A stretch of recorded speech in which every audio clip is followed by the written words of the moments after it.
Hey, morning all. We got the Oxy deal today, which frankly shocks us because Oxy has 1.2 million acres of Permian and a lot of debt.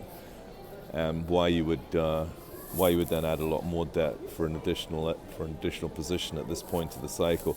Because we were on the road a lot last week, speaking to major long onlys, and when you look at the balance of risk in the oil market, essentially, let's say a classic long only, a really big portfolio manager that we spoke to, essentially sees the world in terms of oil. You sell the stocks at 90 and you buy them at 70.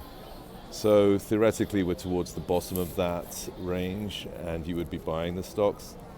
But at the same time, if you try and construct an argument for higher prices than the current strip, which is not far off, $70 a barrel, it's kind of difficult, basically, in a situation where there's so much spare capacity and demand is likely weakening.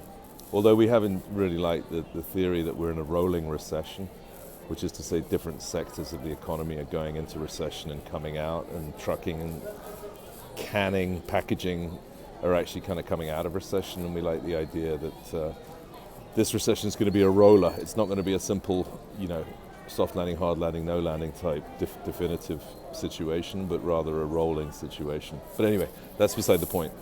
We're pretty shocked by the Oxy deal. I think that there's only one way you can get away with this, and it's if you've got Warren Buffett behind you, and then you're adding a load of debt when you arguably should be paying with shares. So Oxy's already got, off the top of my head, $27 billion of debt. It's a pretty juicy number against the rest of the sector. It's already got 1.2 million acres in the Permian, so it's not obvious that you need more, especially when people are saying the US industry should stop growing here. And ultimately, it's a similar multiple to what Exxon paid for Pioneer and Chevron paid for Hess. Of course, it's much smaller, but in reality, in both those cases, you had truly remarkable inventory levels. Obviously, Pioneer in the Permian Midland and Hess in Guyana. This CrownQuest has a reputation for being pretty heavily drilled. It doesn't really fit that well with Oxy because it's Midland, where Oxy's more Delaware. And as I say, generally speaking, you assume that the privates, unlike Pioneer and Hess, that the privates have juiced their drilling to juice production, to juice their sale price.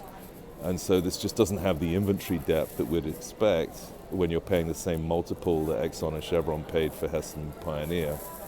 And then we just don't think Vicki has the credibility to be doing more deals. Now, of course, it's only 12 billion.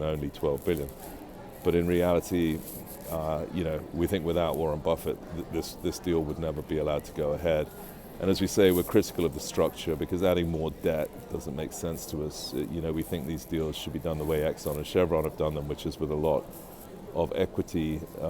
But of course, CrownQuest was pretty heavily courted, and we heard from another one of the rumored bidders that this price that Oxy would pay would be insane, and that was said to be a 13 billion number. So whilst it's $1 billion short of insane, it does look like a very high price. So we're essentially pretty negative on this deal. Finally,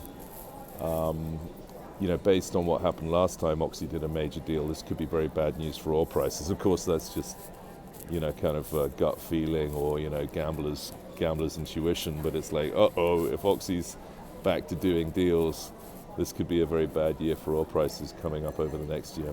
Whatever, we'll see.